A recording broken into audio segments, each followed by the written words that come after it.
ओम नमः सिद्धेभ्यः। ईशसुरासुरमणिसिन्धवन्दितं दोदगादिकं मलं प्रणमामि वर्धमानं तीर्थं धम्मस्य कर्तारं शेषे पुण्यतीर्थहरे ससौव सिद्धे विशुद्धस्वभावे समणे अणाणदंसं चरित्र तव वीर्यायारि ते सौवे समगं पतेगमेव पतेगं वन्दामि अवट्टन्ते अर्हन्ते मानुषे खेते किच्चा अरिहन्ताणं सिद्धाणं तरणमो गणहराणम् अज्जावैवगाणं साहूढं चैव सौवेसिं तेसिं विशुद्धदंसं प्राणपहाणासमं समासेज्य ओवसंपयामि सम्मं जतोणिर्वाणसंपत्ति। प्रवचन सार परमागम ज्ञेय तत्व प्रज्ञापन महाधिकार गाथा 101 पृष्ठ 201। उपादट्ठिदिभंगा विज्यन्ते पज्ययेषु पज्याया दौवे हि सन्ति नियतं तं माधवं हवदी सौवम्। इस गाथा का यूं तो हम अर्थ कर चुके हैं, 3 घंटे चर्चा भी हो चुकी है, फिर भी एक बार अर्थ करके आज आप लोगों की थोड़ी परीक्षा लूँगा कि आपको कितना होश है इस गाथा के बारे में और कितना नहीं। ऐसी श्रोता थोड़ी बनाते हैं। उत्पादट्ठिदि भंगा, उत्पाद स्थिति और भंग, विज्जन्ते विद्यमान रहते हैं, पज्येषु पज्याया कहाँ विद्यमान रहते हैं? पर्याय में। भाई पर्याय में, उत्पाद में तो दुनिया मानती थी। ये पहला कथन है कि पर्याय में उत्पाद के साथ द्रव्य पहले है फिर व्यय, एक चीज। दूसरा, पज्जाया द्रव्ये ही नियतम संति, द्रव्य में हम नियत रूप से होती ही है। ये दूसरी बात है। जो अध्यात्म तत्व ज्ञान, सारे तत्वज्ञानी एक ही बात कहते हैं, पर्याय भूल जाओ, पर्याय है ही नहीं। ये क्या कह रहे? पर्याय द्रव्य में गारंटी से है। तम्हा, इस कारण से, सव्वम दव्वम हवदी, सभी पर्याय और गुण आदि जो भी हैं वो सभी द्रव्य ही। ठीक है। अब मेरा एक प्रश्न है, पुरानी बातों के नहीं पूछ रहा हूं मैं, नई बात जानना चाहता हूं कि आप लोग इतना सुन के कुछ मेरे साथ चलना सीखे या नहीं, या खाली आपको ट्रॉली गाड़ी में बिठा के ले चलना पड़ेगा। जितना हमने बताया उतना आपने मान लिया तो आप ट्रॉली गाड़ी में जा रहे हैं, और जो हम बात करें उस पर कोई बात पूछे आगे की और वो आप भी पहचान के बताएं, तब आप उंगली पकड़ के चल रहे हैं। 2 चीज़ों का अंतर है। आज मुझे देखना है कि आप ट्रॉली में बैठ के जा रहे हैं या उंगली पकड़ के चल रहे हैं। ये चर्चा का स्तर क्या है हमारा? आज सबकी परीक्षा है, सबको मार्क मिलेंगे, समझ में है ना? कुछ लोग जो ऑनलाइन है वो इशारे में उत्तर दे सकते हैं, और जो ऑफलाइन है वो बोल के भी उत्तर दे सकते हैं। प्रश्न ये है कि इसमें, इस गाथा में कौन कौन सी बातें तो भगवान के द्वारा, सिमंदर परमात्मा के द्वारा कही गई हैं, और कौन सी बात कुंद कुंदाचार्य ने अपनी ओर से कही, और क्यों, कारण बताना पड़ेगा। पढ़ो 3 बार गाथा, कोई हड़बड़ी नहीं, थोड़ी देर शांति रहेगी तो कोई टेंशन नहीं। लेकिन ये विषय अब आपको धीरे धीरे पहचानना सिखाऊंगा। अभी तक आप लोग श्रोता बने हुए, सुनने का आनंद लेते, लेकिन इसमें विचार नहीं करते।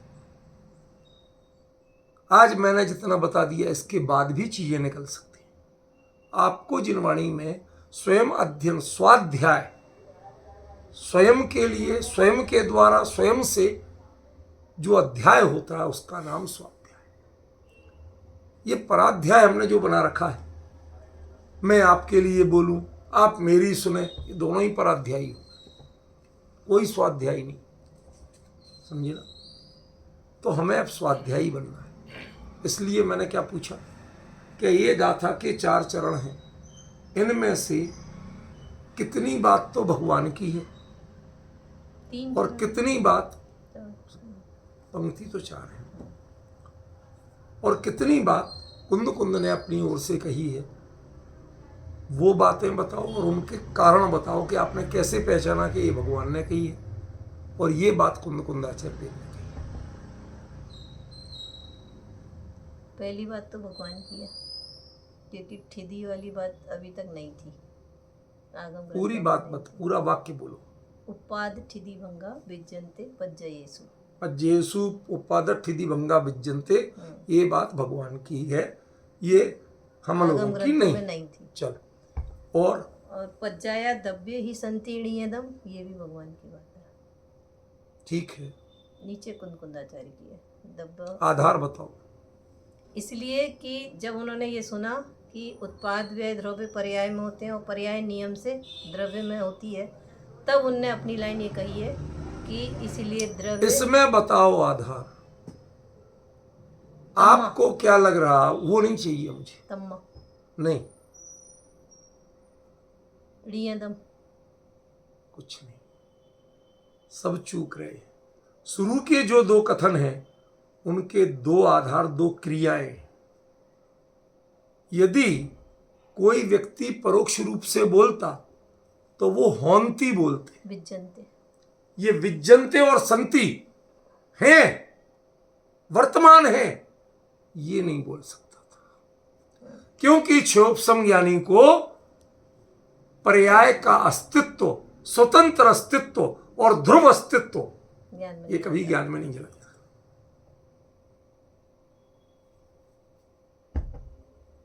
समझ में आया? 50% तो मिल गए, ऐसे नंबर नहीं मिला करते। समझ गए ना? नंबर पाना है तो नंबर के लिए उतना, ये चूंकि ये बात मैं बता चुका था इसलिए मैंने पूछा था। लास्ट चर्चा में मैंने विज्जन्ते पे कितना बोला था? साक्षात भगवान के साक्षात समोसरण में आपको लेके कुंद कुंद गए, कितना बोला था। और उसके बाद आप लोग थोड़ा सा गैप पड़ा तो इतना गैप पड़ गया नहीं, याद आ रहा था धीरे धीरे। यही तो अंतर है। किसी दिन कोई बुरा शब्द बोल दे तो 1 सेकंड में याद आएगा, सेकंड भी नहीं लगेगा। और तत्व की गहराई धीरे धीरे आ रहा है, हो रहा है, कोशिश कर रहे हैं। ये नहीं चाहिए, ये नहीं चाहिए मुझे। वो भी उतने ही परफेक्शन, उससे ज्यादा परफेक्शन इसका होना चाहिए। बिल्कुल प्रमाद बंद हो जाएगा यदि इतनी सावधानी रखना शुरू करोगे तो। ये सब लोग जो बीच बीच में लड्डू मांग लेते ना, उसका एक ही कारण है, क्योंकि इसके प्रति आपका परफेक्शन नहीं। मुझे पूरी सावधानी चाहिए,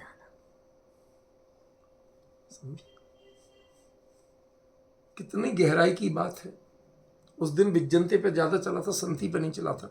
आज वो खुलासा करना था मुझे। तीसरा फिर मैं बताऊंगा, पहले 2 तो समझ लो। क्योंकि ये वर्त रहे हैं, विद्यमान हैं, खरेखर हैं, ये प्रत्यक्षदर्शी के अलावा कोई नहीं बता सकता। और जैन दर्शन में प्रत्यक्षदर्शी वो होता है जो देखते ही नहीं उन्हें, उसे प्रत्यक्ष दिखाई देती। जो पर्याय दृष्टि रखता है, पर्याय को देखना चाहता है, उसे वो दिखाई नहीं देती। जो परिपूर्ण स्वरूप में समर्पित हैं, उनका ज्ञान इतना विशद होता है कि उन्हें हर द्रव्य, हर गुण, उसकी हर पर्याय क्लियर दिखाई देती। वो दावा कर सकते हैं कि उत्पाद ठिदिवंगा पज्जेसु विज्जन्ते, पर्याय में उत्पाद व ध्रुव तीनों हैं, वर्त रहे हैं, मेरे सामने जीवंत दिख रहे हैं। जैसे किसी को कहो कि पानी में जीव होते हैं, छान के पिया कर, कहते ना, कहाँ है, कुछ तो नहीं, आराम, पता नहीं ऐसी है वो, तो उनके दिमाग जरा ऐसी हो गए, वो तो कहते रहते। बड़ा आसान है ये समझाना, लेकिन किसी को किसी लेंस से, किसी चीज से जो तुम पी रहे हो उसी में हिलते डुलते दिखा दें, भाई साहब छन्ना लाओ, तुरंत छन्ना याद आ जाएगा। कब आएगा? जब हिलते डुलते दिखा, प्रत्यक्ष देखा। वो चर्म चक्षुओं से देखने की बात है, यहां ज्ञान चक्षु। उत्पाद व ध्रुव तीनों प्रत्येक पर्याय में, ध्रुव भी प्रत्येक पर्याय में, विजयंते भगवान कहते वर्तमान मेरे लिए सब देख रहे, तुम कहते नहीं होते, तुम्हें नहीं दिखते तो इसका मतलब वस्तु में नहीं है, कमी तुम्हारे शोभसम की है और दोष बढ़ते हो वस्तु पे। तुम्हारे पास माल डिफेक्टेड है। कई लोगों को चश्मे का नंबर बढ़ जाए और चश्मे का नंबर नहीं बढ़ा हो, मेरे शब्द बड़े टिपिकल होते हैं, माने आंख में चश्मे के लिए नंबर बढ़ जाए, माने आंख ज्यादा कमजोर हो जाए, लेकिन आप चश्मा वही पुराना लगा रहे हो, उसका नंबर आपने नहीं बढ़वाया। जितना आंख में बढ़ गया उतना चश्मे में नहीं बढ़ा, तो उस चश्मे से प्रॉपर दिखाई नहीं देता। आप क्या कहते हैं? पता नहीं, सब धुंधला धुंधला छपा है शास्त्र में। अरे शास्त्र में धुंधला छपा है कि तुम्हारी दृष्टि धुंधली हुई है। दृष्टि धुंधली है। आपकी धुंधली दृष्टि के कारण वस्तु में एक एक पर्याय में उत्पाद व ध्रुव्य आपको दिखाई नहीं देते, समझ में नहीं आते। तो कुंद कुंद ने कहा, भाई भगवान ने कहा है, कुंद कुंद कहते तो होंती कहती, होते हैं कहते, रूपलवेन विद्यमान है नहीं कहते। तुम कितना अंतर पड़ रहा है बेटा, समझ में आ रहा है?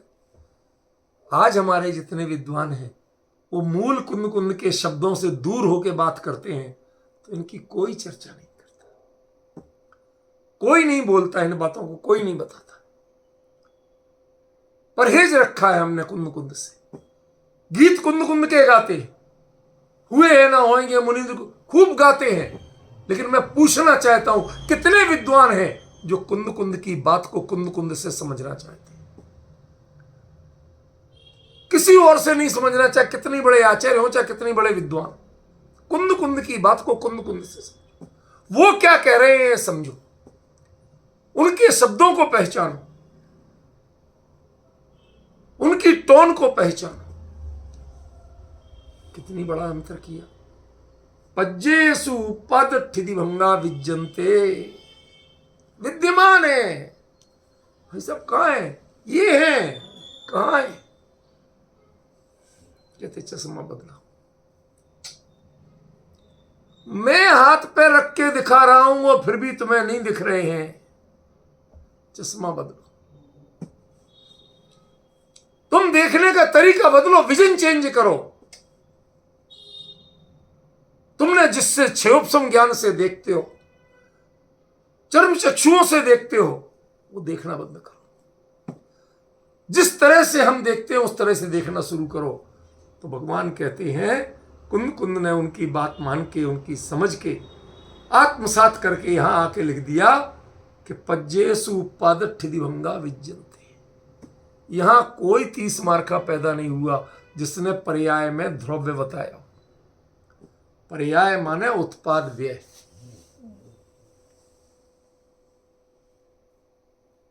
समझ में आया ना? कहीं किसी ने कहा भी हो, हाँ भाई होते ही होगा।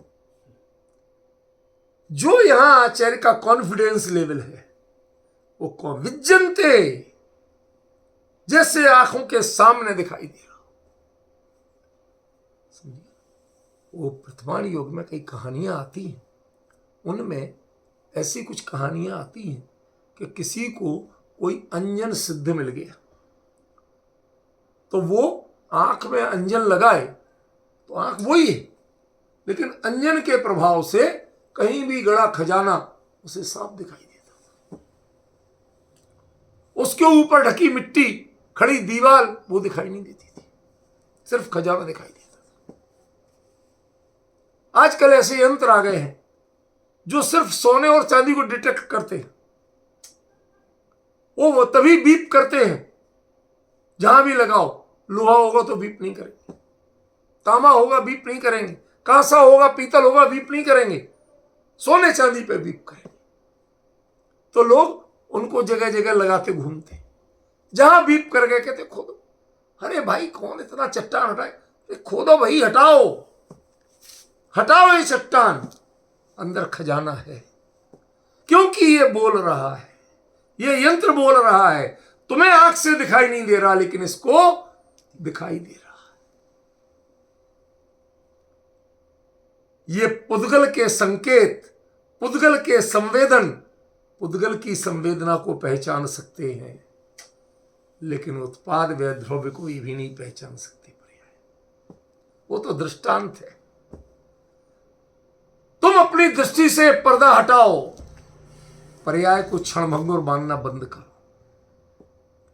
वो अपने समय में द्रव्य भी है, ऐसा भगवान कहते हैं। विज्जन्ते अभी विद्यमान है, वो अतीत काल की हर पर्याय भी विद्यमान है और भविष्य की भी हर पर्याय अपने अपने स्वकाल में अभी विद्यमान है। क्यों? क्योंकि हर पर्याय में अकेला उत्पाद व्यय नहीं था। उत्पाद व्यय होता तो पर्याय उस क्षण के बाद नष्ट हो चुकी होती, उस क्षण के पहले उत्पन्न नहीं हुई होती और उस क्षण के बाद नष्ट हो चुकी होती। लेकिन उत्पाद और व्यय के बीच में द्रव्य विद्यमान था। उत्पाद भंग, उत्पाद व्यय, बीच में कौन विद्यमान है? ठिदी। द्रव्य विद्यमान। वो उन दोनों को संभाले हुए, उत्पाद भी द्रव्य है और व्यय भी द्रव्य है। कितना गजब प्रयोग की। हम लोग उत्पाद व्यय द्रव्य बोलते, आचार्य ने उत्पाद द्रव्य व्यय बोला। वो द्रव्य तीसरी चीज नहीं है, वह द्रव्य इन दोनों के साथ जुड़ा हुआ है। उत्पाद भी ध्रुव है, व्यय भी ध्रुव है, स्वकाल में है, बस इतना अंतर है। तब तो वो पर्याय है। वो सर्वकाल हो जाए द्रव्य हो जाएगी। चूंकि केवली के ज्ञान में वह सर्वकाल विद्यमान है, इसलिए द्रव्य ही संतीर्ण। ये बात भगवान, वो काल तो जब आएगा जब दिखेगी, कहते मुझे तो अभी भी दिख रही है। उसी द्रव्य में, उसी वस्तु में अभी भी वह हर पर्याय दिख रही है। तुम पूछो तो कौन सी पर्याय नहीं दिख रही? ऐसे कैसे हो जाएगा? वो काल तो अभी आया ही नहीं। क्या कहा? अभी तो आपने कहा था ना, अपने स्वकाल में उत्पाद द्रव्य। कहते अपने स्व, ये चर्चा तो चल चुकी थी, अब आज उसके आगे चल रही। अपने स्वकाल में उत्पाद व द्रव्य है, इसकी पराधीनता केवली के ज्ञान को नहीं है। बराबर। क्यों? क्योंकि काल भी एक द्रव्य है, उसका हर परिणमन उनके ज्ञान में प्रत्यक्ष सदा काल, और उस काल की एक एक परिणति वो भी प्रत्यक्ष है। कभी सीसीटीवी की रिकॉर्डिंग लेना कि सब अकेली रिकॉर्डिंग आएगी, उस समय में जो कुछ हो रहा था कमरे में वो नहीं आएगा। तो रिकॉर्डिंग कैसी आ गए ना, फिर रिकॉर्डिंग कैसी? बोल गए ना। तो जब वो काल आएगा तो उस काल की सभी द्रव्यों की सभी पर्यायें भी आएंगी, क्योंकि वो उसी काल में हुई थी। समझ गया? और वो काल अपने स्वकाल में अभिव्यक्त होता है, लेकिन ना उत्पन्न होता है और ना नष्ट होता है। यदि उत्पन्न और नष्ट हो जाए तो इसे ठिदी नहीं कह सकते।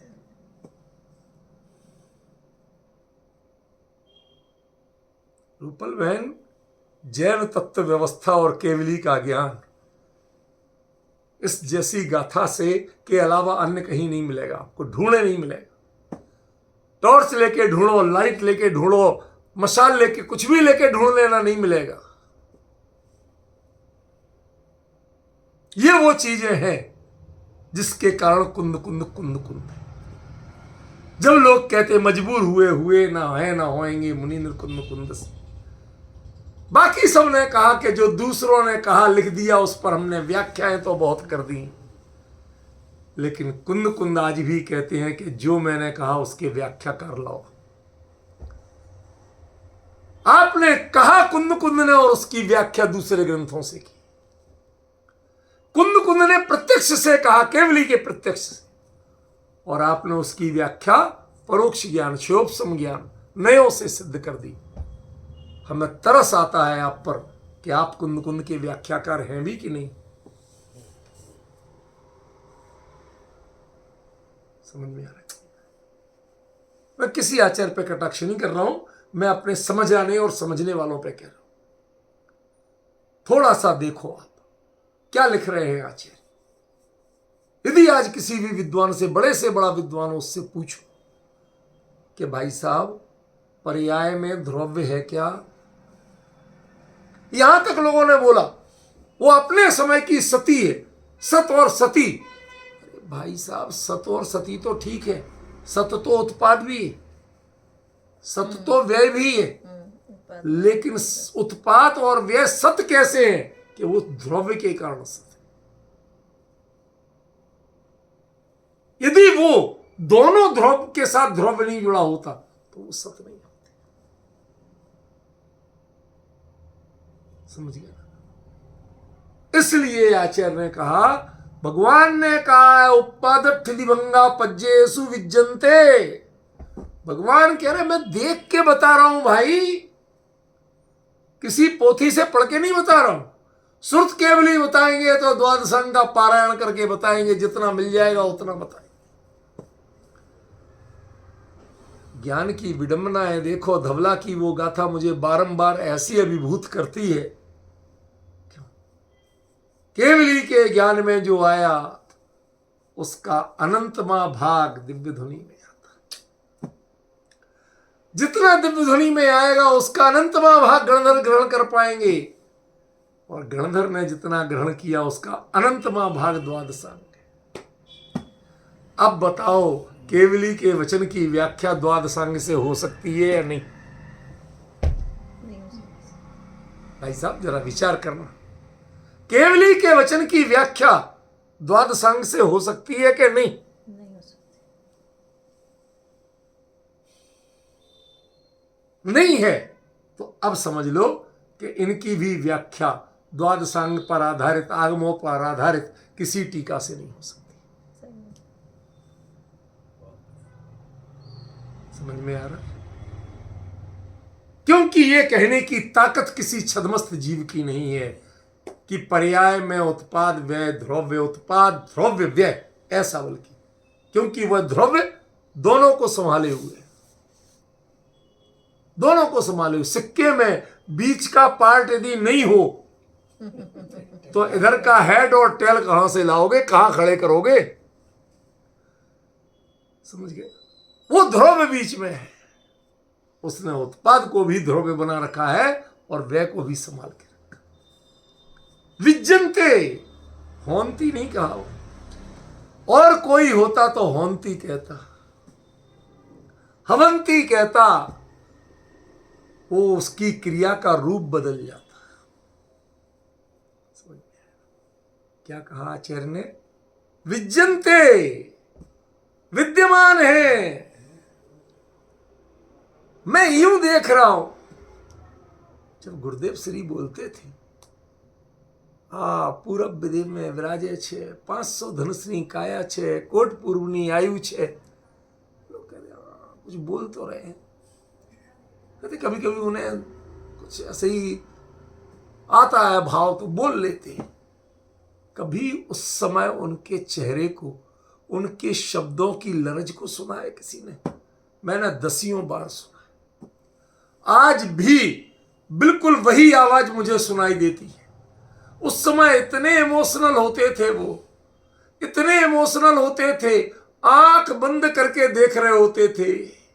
आ पूरब विदेह में विराजे छे, 500 धनुषनी काया छे, कोट पूर्वनी आयु छे।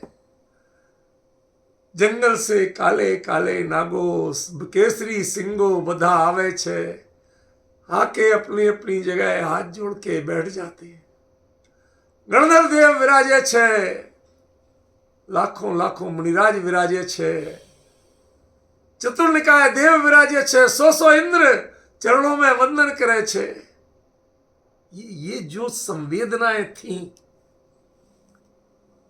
आपने उनके शब्दों में वो संवेदना नहीं पकड़ पाई। वो संवेदना किसी प्रत्यक्षदर्शी की थी, कहानी सुनाने वाले की नहीं थी। इसलिए कहता हूं कि इस काल में, पंचम काल में, चौथे काल के प्रत्यक्षदर्शी दो ही हुए, एक कुंद कुंद और एक कांजी स्वामी। तीसरा कोई प्रत्यक्षदर्शी नहीं था। समझे? बड़ा क्लियर कह रहा हूं।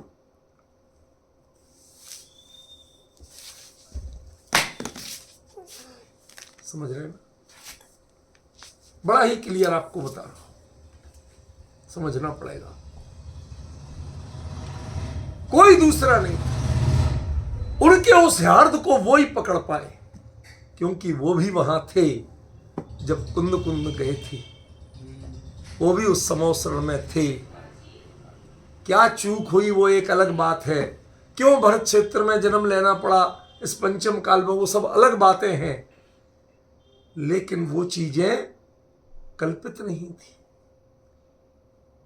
क्षोभ ज्ञान की संवेदनाओं में तो स्पंदित थी। समझ में? तब वो ऐसा बोलते थे। एक कुंद कुंद के स्वर में सीमंदर जीवित थे और एक कांजी स्वामी के स्वरों में सीमंदर जीवित थे, विद्यमान थे, लाइव थे। लाइव जीवित का अर्थ वो नहीं जो अंग्रेजी में आप लाइव का अर्थ समझते हैं, वो जीवित शब्द में नहीं, समझे? वो अलाइव थे बिल्कुल। ये शब्द जो है ये वही बात बताता है। और उसके बाद में पज्जाया दव्वे ही नियतम संति, एक एक पर्याय नियम से द्रव्य में। क्या केवली को नियतम कहना पड़ेगा? केवली को अपने शब्द के लिए कोई कंफर्मेशन करना पड़ेगा? केवली के शब्द में नियत वेद कुछ नहीं आता है, जो है वैसा आ रहा। उन्हें जरूरत क्या है? किसको सफाई देना, किसको कंफर्म कराना? ये नियतम जो है ये कुंद कुंद का। पज्जाया दव्वे ही संति, संति ये जोर जो है, ये जो वजन जो है, ये किसका है? यहां तक कथन ये सीमंदर परमात्मा का। और आपके लिए जो तसल्ली दिला रहे हैं, भाई साहब पक्के में है। भगवान ने कहा पक्का मान लो, ये नियतम कुंद कुंद का है। मैंने आपको कहा था शब्दों को पहचानना सीखो, तब आप जानेंगे कि एक्चुअली है क्या। इसमें कुंद कुंद कितने हैं और सीमंदर भगवान कितने हैं, ये आप पहचानना सीखेंगे। बताइए दिख रहे कि नहीं दिख रहे? यहां तक सीमंदर से कुंद कुंद और यहां कुंद कुंद से हम सब। तम्मा हेतु की बात, लॉजिक की बात ये छद्मस्तों के बीच में होती है, केवलियों के बीच में कोई लॉजिक नहीं होता। जो प्रत्यक्ष है उसके लिए लॉजिक की क्या जरूरत है? नहीं है ऐसा। अभी तक इस देश में एक बड़ा विचित्र कानून चलता है। हमारे विजय जी वगैरह जानते हैं, मुकेश जी भी शायद उस दौर से गुजरे हों। जो गवर्नमेंट जॉब में से रिटायर्ड होते हैं ना, उनके साथ एक बड़ा मजाक चलता है। वो जब अपनी पेंशन लेने पहुंचते हैं, उन्हें साल में एक बार, तो वो जिंदा खुद पहुंच गए, वो नहीं माना जाता। कहते पहले लिखवा के सर्टिफिकेट लाओ कि तुम जिंदा। ये एक बड़ा कड़वा सच बता रहा हूं, ये कागज हमें बताएगा कि मैं जिंदा हूं, मैं सामने खड़ा। ये पंचम काल की विशेषता, प्रमाण चाहिए। समझ गए है कि नहीं? मजाक सच कह रहा हूं, ये लॉजिक ऐसी तरह का मजाक है।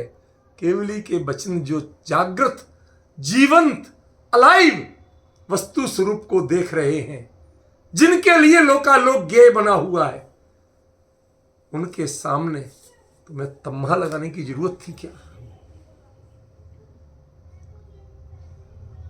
हम लोग नहीं मानते भाई साहब, हमें तो दिखा ही नहीं।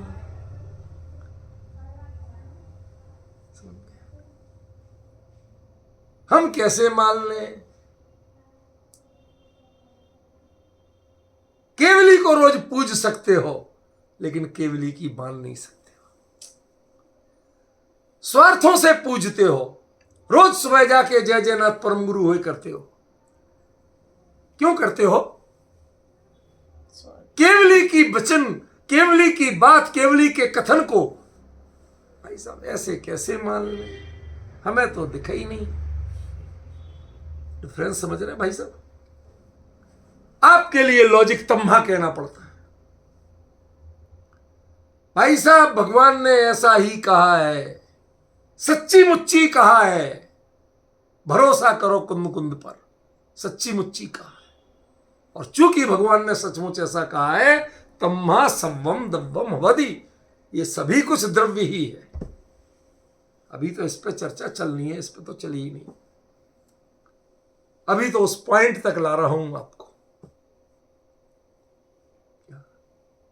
कितना बड़ा अंतर पड़ा शुद्धात्म, समझ में आया बेटा?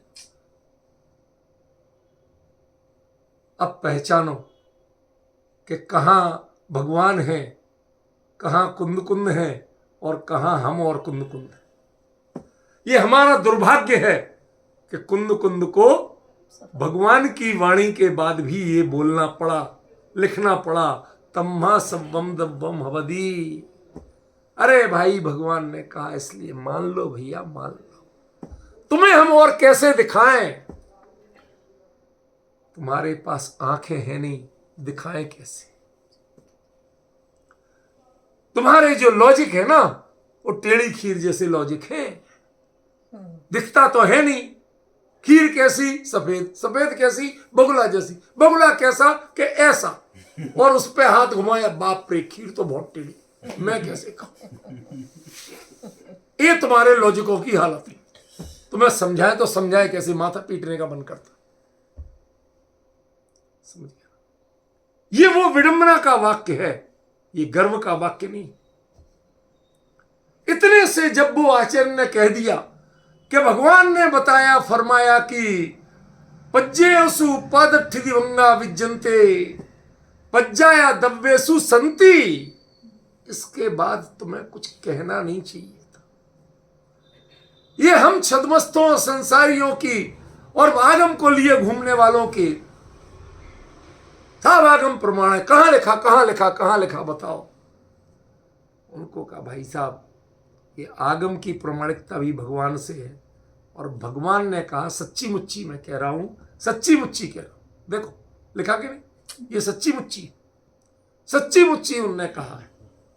और चूंकि जब भगवान ने कहा है तम्हा सव्वम दव्वम हवदी, अरे कुंद कुंद महाराज एक बात तो बताओ। समय सार में तो कहते थे पर्याय द्रव्य में है ही नहीं, पर्याय बिना का द्रव्य, और यहां ऐसा कह रहे। कहते भाई कुंद कुंद गलत हो सकता है, कुंद कुंद का वचन गलत हो सकता है, लेकिन केवली का कथन गलत नहीं हो सकता। यदि केवली ने कह दिया तो मेरी बात का जिक्र मत करो।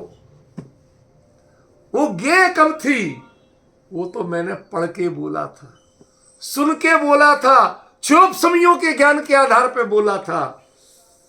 ना उन्हें दिखी थी ना मुझे दिखी थी, कहते दोनों थे। क्या कहा?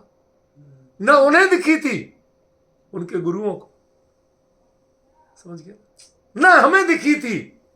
दोनों कह रहे थे लेकिन अब ऊंट पहाड़ के नीचे आया, केवली के समोसरण में पहुंचे। जब मैंने इतना कह दिया भाई कि भगवान ने कहा विज्जन्ते संति, होंती नहीं कहा। होंती कहते तो सारी गुंजाइश बची हुई थी, फिर आप आगम की बात लगा सकते थे, फिर आप अपना क्षोभ ज्ञान दौड़ा सकते थे। लेकिन जब ये दो बातें कह दी तो कायदे से आपको कुछ बोलना नहीं चाहिए था। फिर भी आप ऐसे कहते हैं पर्याय द्रव्य में है, कहना पड़ा सच्ची मुच्ची है भाई। समय सार में निषेध करते रहे और ग्रंथों में निषेध करते रहे, तुम कुंदी हो कोई और हो। कहते भाई मैं नहीं बोल रहा, मेरे में वो हैसियत ही नहीं है कि मैं एक समयवर्ती पर्याय के उत्पाद व द्रव्य के बारे में कोई गवाही दे सकूं, कुछ बोल सकूं। जिसने देखे ही नहीं एक समय को, क्षणा नाम अति सूक्ष्मा नाम आलक्षयितुम अशक्यत्वात्। आलाप पद्धति में आचार्य देवसेन साफ साफ कहते हैं, जो एक समय है वो इतना सूक्ष्म है कि क्षोभसम ज्ञान उसको कभी पकड़ ही नहीं सकता। अब बोलो क्या बोले आपसे। समय इतना सूक्ष्म है, इतना सूक्ष्म है कि क्षुद्र क्षोभसम ज्ञान उसको कभी पकड़ नहीं सकता। और आप पूछ किससे रहे हो? क्षोभसम ज्ञानियों से। तो बेचारा क्या करे। अब जो छपा है वो बता दिया, अब फिर बदले क्यों कि जो छुपा था वो बता दिया। पहले जो छपा था वो बता दिया था, अब जो छुपा था वो बता दिया। अब समझ में आया पवन जी? वो एक छोटा सा स्लोगन, एक छोटा सा वाक्य का कैसे लिखा गया होगा। शास्त्र में जो छपा है अकेले उसके ज्ञाता मत बनो, शास्त्र में जो छुपा है जिस दिन वो जानोगे उस दिन तुम्हारा पता समझना कि हाँ आज हमने कुछ जाना। डिफरेंस ख्याल में आना। इसलिए कुंद कुंद बीच में नहीं आए। तम्हा केवली के ज्ञान में नियत झलका है, सच्ची मुच्ची यही उन्होंने कहा, यही उन्होंने जाना। उनके साथ कोई क्वेश्चन मार्क नहीं लगाया जा सकता।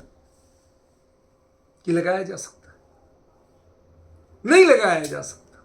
तम्हा सव्वम दव्वम होवति, पर्याय द्रव्य कैसे हो जाएगी? इसके कहने का मतलब क्या है? अब आज लास्ट पॉइंट पे आ रहे हैं, और तो बता दिए, ये तो चला ही नहीं था। तम्हा सव्वम दव्वम होवति, वो सभी पर्याय द्रव्य। अरे साहब गजब कर रहे हो, खुद ही कह रहे हो पर्याय, खुद ही कह रहे द्रव्य।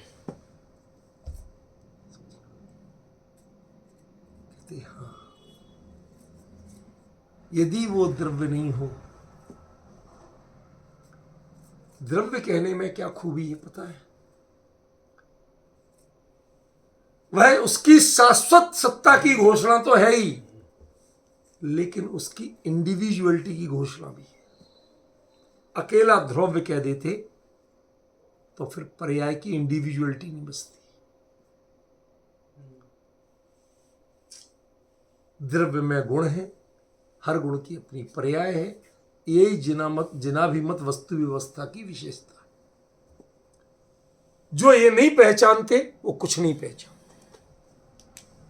क्या डिफरेंस पड़ा? जब द्रव्य कहा लेकिन अकेला द्रव्य नहीं कहा, द्रव्य कहा तो द्रव्य में क्या नहीं है? समझिए, बहुत कुछ। गुण भी है, पर्याय भी है, संपूर्ण ज्ञेय व्यवस्था, संपूर्ण वस्तु व्यवस्था वह केवली के ज्ञान में प्रत्यक्ष थी। जैसी थी वैसी प्रत्यक्ष थी, और जैसी प्रत्यक्ष थी वैसी उन्होंने कहा। इसकी प्रमाण है अंतिम वाक्य। ये हनुमान जी का जड़ी बूटी नहीं है, वो संजीवनी बूटी नहीं है, पूरा गंधमादन पर्वत उठाना है। वैद्य जी छांट लो, इसमें कहा है तुम्हारी संजीवनी बूटी, छांटो। आपने कहा था उस पहाड़ पे है, मैंने बहुत ढूंढा, नहीं आई समझ में, उठा ला, अब निकाल लो। वो चाहिए, कितनी चाहिए, और कुछ चाहिए वो भी ले लो। डिफरेंस ये वो उत्तर है। सव्वम दव्वम अवधि, अकेला पज्जायम दव्वम अवधि नहीं कहा। ये सव्वम जो शब्द है ना, ये बहुत इंपॉर्टेंट है, इसका ध्यान रखना।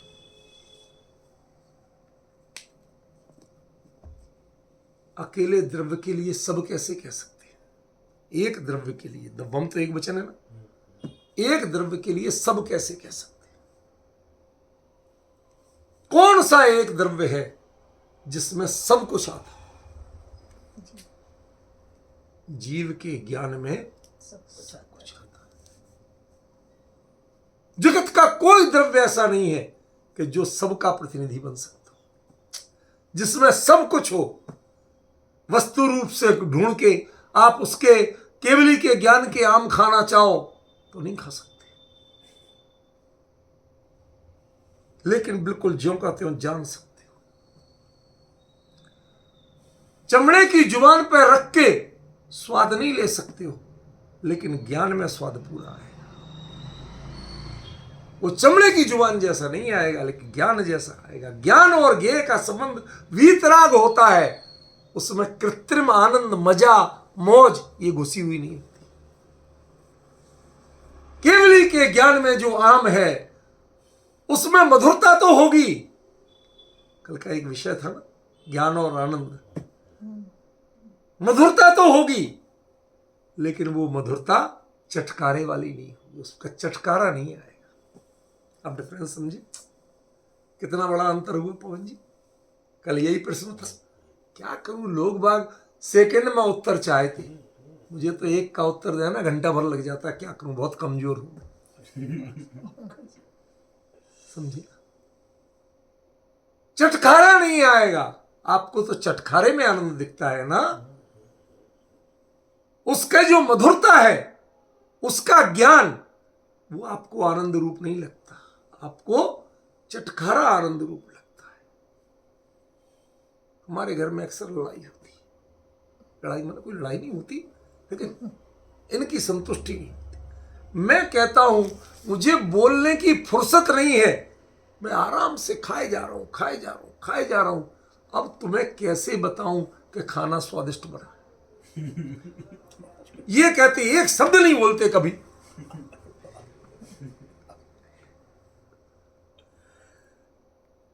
अरे जिसमें बोल दिया,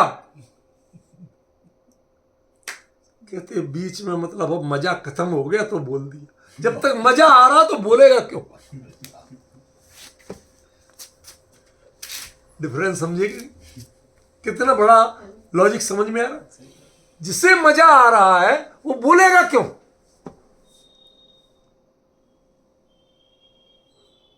पहले मजा लेगा ना। वो आनंद अभिव्यक्ति की डिमांड नहीं करता। अब अंतर समझ में आ रहा? कल का उत्तर चल रहा है। आनंद अभिव्यक्ति, आप जैसी अभिव्यक्ति जो आपको चटका रहा, वाह वाह, एक बार और, कुछ डिमांड नहीं करता। वो उसमें तन्मय होता है, तल्लीन होता है, बाहर आने का भाव नहीं है। ये अब इससे बड़े आनंद की परिभाषा और क्या होगी? ज्ञान निमग्न हो गया, कोई विकल्प तक नहीं है उसमें, निस्तरंग ज्ञान हो गया। इससे बड़ी आनंद की परिभाषा क्या होगी? पर हमें चटकारे में ही आनंद पता चलता है, वाह वाह में आनंद पता चलता है, उस तल्लीनता में आनंद। अरे बोर हो गया होता तो कब का बाहर आ गया होता। वही तो वही जान रहा है ना। अरे आपको भ्रम है कि वो लोकालोक को जान रहा है। क्या बोला? लोकालोक झलक रहा है, वो लोकालोक को में थोड़ी आनंद है। वो लोकालोक को आनंद लेने लगे तो रागी हो जाएंगे, वीतरागी नहीं रहे। वो आनंद तो अपने जानते भी निज को है और आनंद भी निज का है। आप लोकालोक का आनंद ढूंढते हैं तो आपको आश्चर्य लगता है, कि भाई साहब नरक के ज्ञान में भी मजा आता है, तो ये तो है हिंसानंदी रौद्र ध्यान हो गया। तो कितना बड़ा अंतर पड़ा। यदि पर के ज्ञान में आनंद ढूंढोगे तो आर्त रौद्र ध्यान मिलेगा और कुछ नहीं मिलेगा। स्वर्ग के भोगों में आनंद ढूंढो, नरक की वेदनाओं में आनंद ढूंढो, तो ये तो हिंसानंदी रौद्र ध्यान है, परिग्रहानंदी रौद्र ध्यान है, ये तो शुक्ल ध्यान है ही नहीं। अरे ये तो असल में मोक्ष का साधन या मोक्ष रूप ध्यान है ही नहीं। समझे? जो केवली का आनंद है वो तो स्वयं में चरितार्थ होता है, ज्ञान भी स्वयं में चरितार्थ होता है, और आनंद भी। वो ज्ञान कभी अपने से बाहर आना नहीं चाहता। इससे बड़ी आनंद की परिभाषा क्या मिलेगी? बोलने की फुर्सत नहीं। मैं अक्सर इनसे कहता हूं, अभी चख तो लूं जब तो बताऊं। 4 कटोरी खा जाओ और कहता हूं अभी चख तो लूं, अभी तो दाल को भी नहीं लगा। और फिर भी ये पूछती है। मुझे लगता है क्या करें, कैसे समझ। मेरे समझाने का तरीका अलग है और आपके समझने का। आपको शब्दों से चाहिए, हम परिणति से दिखाते हैं। ये तो दृष्टांत है, कोई सिद्धांत नहीं। समझे? ये अक्सर अंतर्द्वंद हम लोगों का चलता है, बोलते ही नहीं।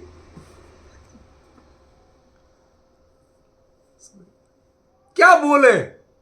बोलने में आनंद की धारा खंडित होती, इसलिए नहीं बोलते। केवल ही अपने स्वरूप के ज्ञान से वो कभी बाहर ही नहीं आते। इससे बड़ा आनंद का और कोई प्रमाण है? आपको रोज मिठाई खिलाओ तो तीसरे दिन उल्टी करने लगो। भाई साहब थोड़ा नमक वमक दे दो, कोई खिचड़ी विचड़ी दे दो, ये दाल बाटी रोज नहीं खाई जाती। समझ में आएगा? घबरा जाते हो कि नहीं घबराते? बताओ आप। क्योंकि आप पर के में जो आनंद है वो आर्त रौद्र ध्यान रूप है, वो कहीं भी आत्म ध्यान रूप नहीं है। असली आनंद है ही नहीं। असली आनंद तो ज्ञान, ज्ञान की अनवरतता, ज्ञान का एक विषय में अनंत समर्पण, इससे बड़ा कोई अनंत सुख नहीं। वो आज तक बाहर नहीं आया।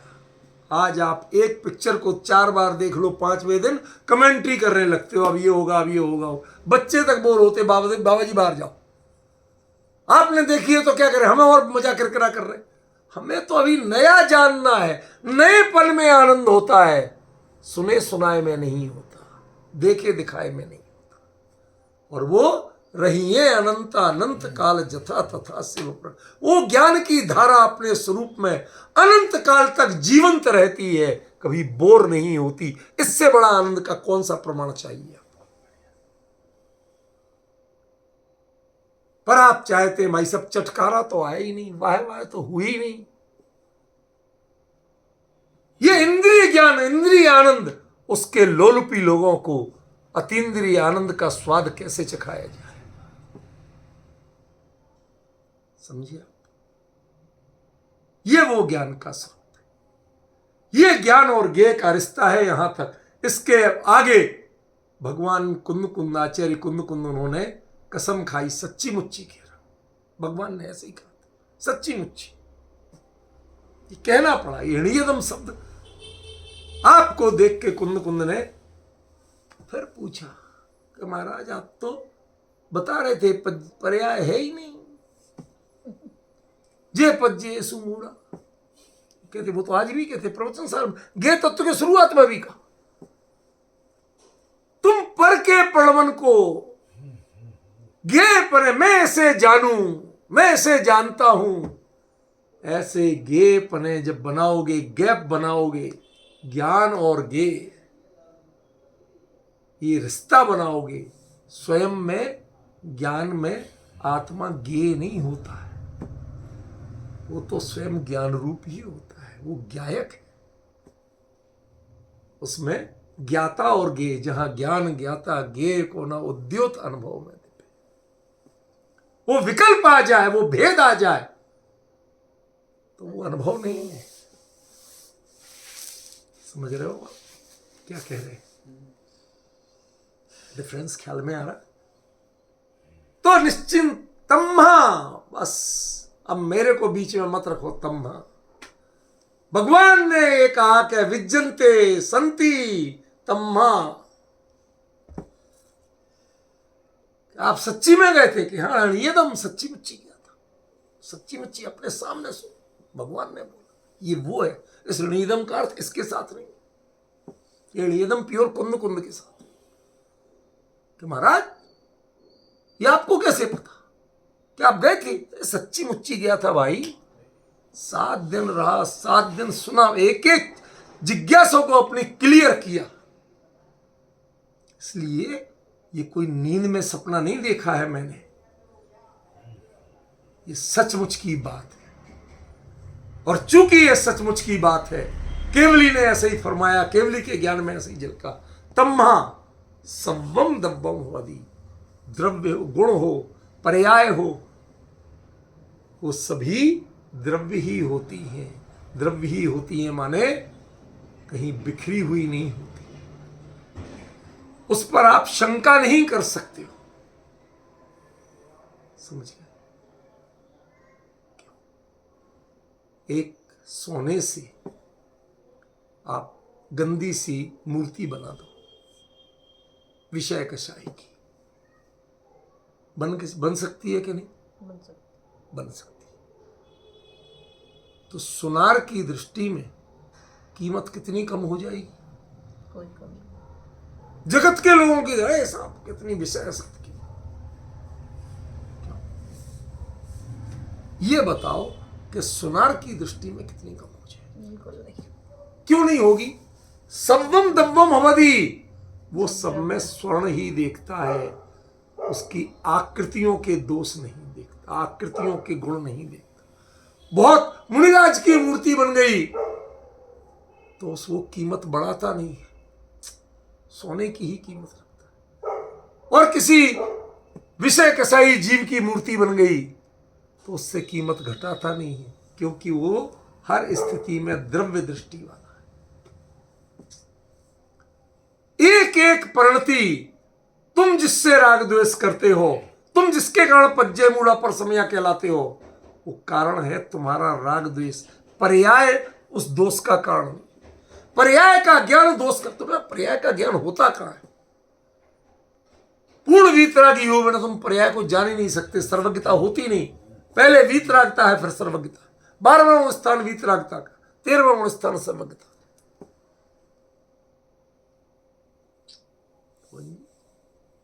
इन मंचों के पंडितों को ये चर्चा की अपेक्षा कर सकते हो? बताइए। जो रटे रटाए डायलॉग हर कहीं बोल के और एक जैसी बोलो बच्चों बजाओ दो दो हाथ की ताली वाली बात, इसमें कुंद कुंद जैसे, इस प्रवचन सार जैसे ग्रंथ की अपेक्षा कर सकते हो? कल्पना कर सकते हो? कल्पना से बाहर चीज। इसलिए जो मदारियों की तरह मजमा जोड़ना चाहते, तालियां बजवा के अपना लेना चाहते, उन्हें ऐसी चर्चा निषिद्ध होती है। अब बाहर रहो, आप ऊपर मत आ जाना, बाहर रहो। क्यों? क्योंकि ये सच्ची बात यदि किसी के कान में पड़ गई तो फिर ये मदारियों की तरह मजमा लगाना और तालियां बजवाना कोई नहीं बजाएगा। किसी को यदि ये समझ में आने लगी तो उस पर कोई नहीं रीझेगा। ये विडंबना है, एक कड़वी सच्चाई है।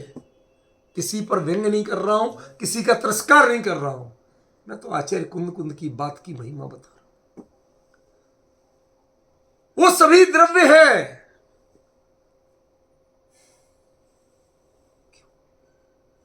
भगवान ने, आदिनाथ स्वामी ने मारीच के जीव की पर्याय को जाना था, उसके आगे की पर्याय क्या है वो जानी थी, और महावीर पर्याय को भी जाना था 24वें तीर्थंकर की। ये नालायक आज मेरी बात नहीं मान रहा ना, नरक निगोदों में रुलेगा। और जब शेर की पर्याय में होगा तब इसकी अकल ठिकाने आएगी, वहां से समझना शुरू करेगा। यहां भगवान की नहीं मान रहा, वह महाराज की मान जाएगा। ये यदि बात आए, ऐसा विकल्प आ जाए, ऐसा प्रतिपादन कोई करे, तो क्या वह केवली के ज्ञान का प्रतिपादन है? नहीं। केवली के व्यक्तित्व का प्रतिपादन है?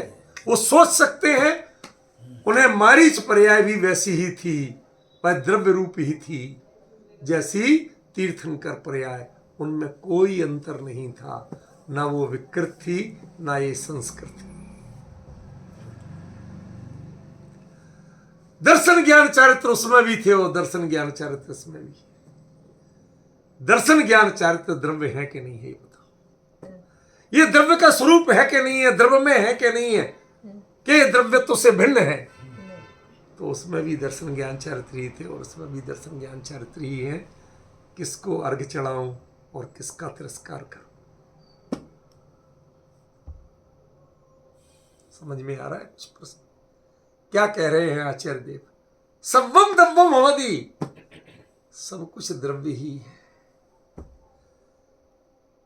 द्रव्य माने अखंड परिपूर्ण सत्ता, जिसको हम अनंत गुण कह सकते हैं लेकिन अनंत टुकड़ों में बांट नहीं सकते।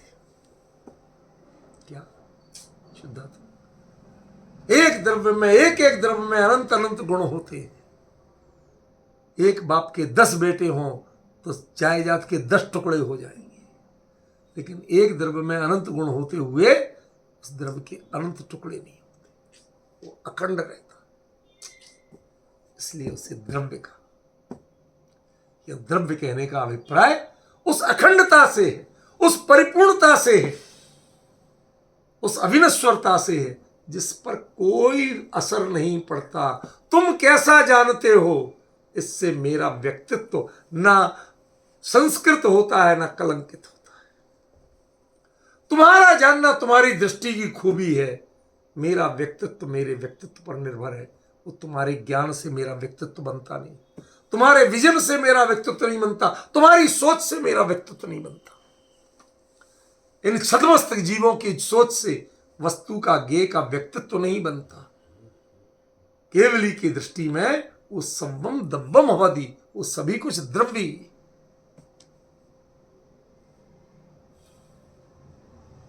भाई साहब जरा ये इसका अर्थ करना, पूरे एक सीक्वेंस में नहीं चले, ये एक एक को बारीकी तम्मा अणीदम कौन कहा, ये नहीं पकड़े तो कौन बताएगा कि इसका अर्थ क्या है? समझे? यह द्रव्य कहने का मतलब क्या है?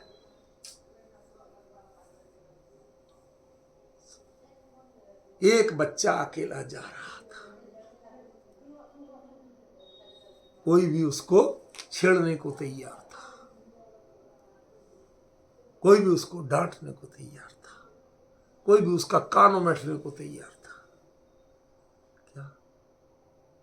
लेकिन उसका बाप पूरा हट्टा कट्टा तगड़ा परिपूर्ण लक तक व्यक्तित्व सम्राटों जैसा, वो साथ हो और वो उससे प्यार से कह रहा हो, और बेटा कैसा लग रहा है?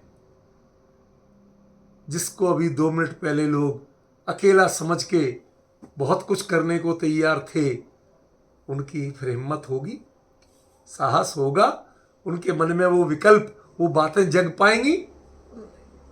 अपूर्णता के प्रति ही हर कोई छेड़खानी करना चाहता है, परिपूर्ण के साथ कोई छेड़खानी नहीं करता।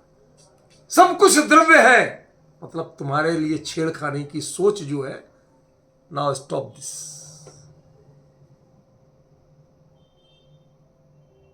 इसका मतलब पर्याय द्रव्य हो गई नहीं है। तो आप ही तो कह रहे सब्बम दब्बम भवति।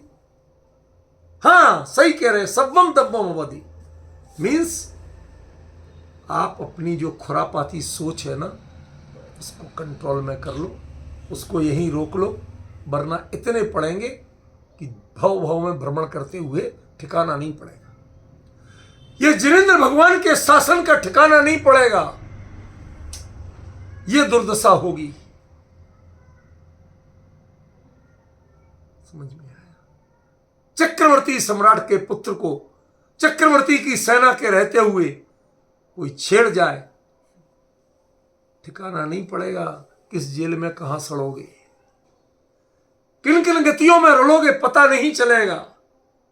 इसलिए अपने इस विकल्प जाल को, जो पर के साथ छेड़खानी करना चाहता है, पर के साथ उठपटांग विकल्प करता है राग द्वेष मोह के, नाउ स्टॉप दिस। वो हर चीज द्रव्य है, वह अखंड और परिपूर्ण सत्ता है, वह कोई कमजोर चीज नहीं है जिसको तुम छेड़खानी कर लोगे। एक पर्याय भी द्रव्य है, तुम्हारे छेड़खानी करने की हिम्मत नहीं होना चाहिए, सोच नहीं जगना चाहिए। इसके लिए कहा तम्हा संभम दब्बम अपति। सच बताइए कितनों ने जाना था कि ये क्या कहा और क्यों कहा? बहुत धैर्य चाहिए, बहुत पेशेंस चाहिए।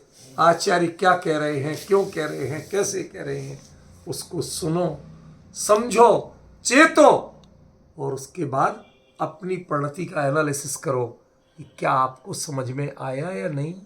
गुरुदेव बारंबार कहते थे समझाणु काई, कहते थे बरोबर साहेब, कुछ नहीं बरोबर, वो कुछ नहीं कहते, बोलते ही रहते ऐसे। समझ में आया ना? ये अंतर था, विशेष चर्चा समझ